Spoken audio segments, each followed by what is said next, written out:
The BPNN board voted unanimously nearly 2 years ago to name the building in honor of Bob and Marcia Kasieta. And Bob and Marcia's contributions to BPNN will leave long-lasting impact. Through Bob's quiet determination and persistence, Marcia's creativity and exuberance, their influence is apparent in every facet of BPNN, and they've created a really solid foundation for the organization for the future. The work you've accomplished on behalf of BPNN is an impressive legacy and will be valued and treasured by the community and your children and grandchildren for years to come.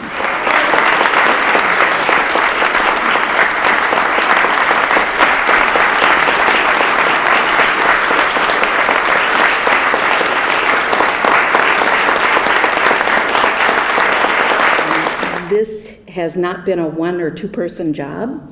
This has been the work of 1,000 volunteers. So everyone in the room that volunteers here, could you please raise your hand for a while?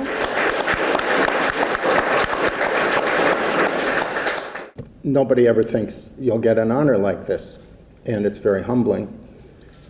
And at the risk of sounding ungrateful, it feels very uncomfortable because there are so many people who do so much to help this organization that it could have been named 1,000 different ways, and I don't feel worthy of that. Now, when I talk about Marcia, I think they've got it exactly right. I have seen her more times than I could tell you, working at all hours, getting grants, coming up with new programs, implementing those programs, making certain that everything worked well. And if you came here on a day when she was working, you would see a sense of fun. Now, that's not something you associate with a food pantry. It's not something you associate with an organization that's designed to provide service to people, many of whom are going through difficult times. But to be able to inspire that sort of spirit is amazing. You look around you and there is something special here. There is something that hasn't been duplicated anywhere else. Trust me, I've looked. As we came up with ideas, I thought, well, if I could steal someone else's ideas, that would be fundamentally easier than coming up with something original. And there's nothing out there like this. Now, I could tell you a lot about Badger Prairie Needs Network. I could tell you that this year we're on pace to hit 30,000 people served. I could tell you that's up from 19,000 people we served last year. I could tell you that the majority of the people we serve are people of color, that more than 35% of the people we serve have roots in the Spanish-speaking community. I could tell you that we have contributed more than $250,000 in free legal services last year.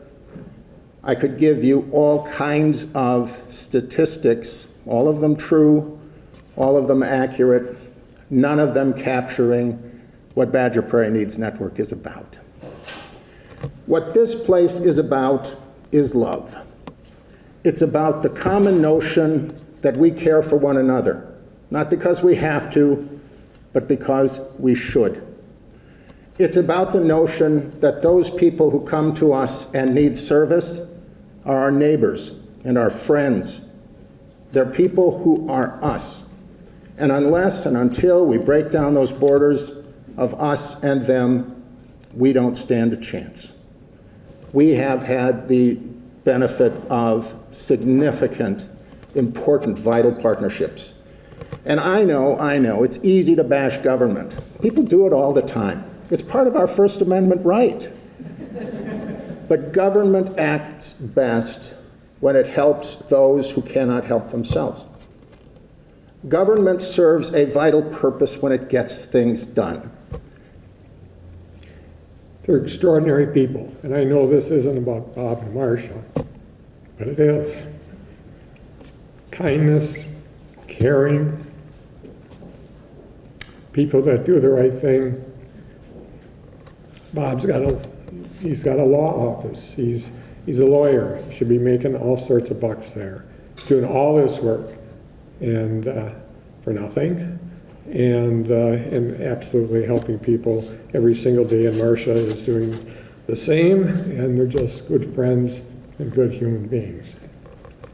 And now we have a new training and community facility that will be another link in a strong network of services to help people that are impoverished and help them gain the skills to be a member of our workforce. And as anybody knows that thinks about this, our workforce numbers in the state of Wisconsin are, everybody's working. Anybody that isn't, we want to make sure that we have good paying jobs and having people fill those jobs. And this facility is going to help us do that here. So not only do they do things in the darkest of times when we have a pandemic, but they're doing it as we recover from that pandemic and making sure that the needs of the community of Dane County and frankly the state of Wisconsin are met so that we're in a better place. And thank you for doing that. The pandemic has had all kinds of influences on people. Many people, not just you lost a little business, you lost maybe everything. And other people were doing really, really well. It's a very uneven effect that it had in the economy, but all the more it had a reason for people to need to be able to come out here and get the support and the additional support that they were able to get as they're looking to get jobs and get additional training and continue to help them in their lives. We were fortunate at the federal level. There were a few bills we were able to do, the American Rescue Plan that helped provide some resources to the state and local government. What the governor didn't tell you was he has literally put tens of millions of dollars into helping people who need food assistance in the state. And also on job training. We've had 3 big bills this session. The rescue plan had some money for job training. The infrastructure bill had job training dollars.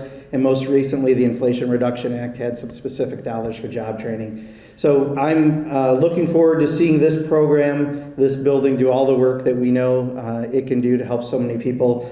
And to the 1,000+ volunteers who've put all the effort in, as Bob said, almost every single person is here not getting a paycheck. They're just helping in their community, like the love that Bob and Marcia have for Verona and their community. Thank you for that. That does truly mean everything. And I just have a little special congressional recognition we wanted to present to Badger Prairie Needs Network. I know you probably wish there was a check in here, but at least we got some recognition this time for you. It's so easy today to turn on the news, to look on your phone, and to see story after story of animosity and of hate and of everything that's wrong with society right now and how people treat each other. But what we don't see enough of is this. I wish you could all see my view from up here. I see person after person who cares so deeply about their neighbors. And the knowledge that if we're all there for one another, we're all going to have someone there for us. And that defines our community. And that's what I see over and over today. So I think, Bob and Marcia, to honor you today, I just want to recognize that. And it gives me hope, it inspires me, and I hope it does the same for you.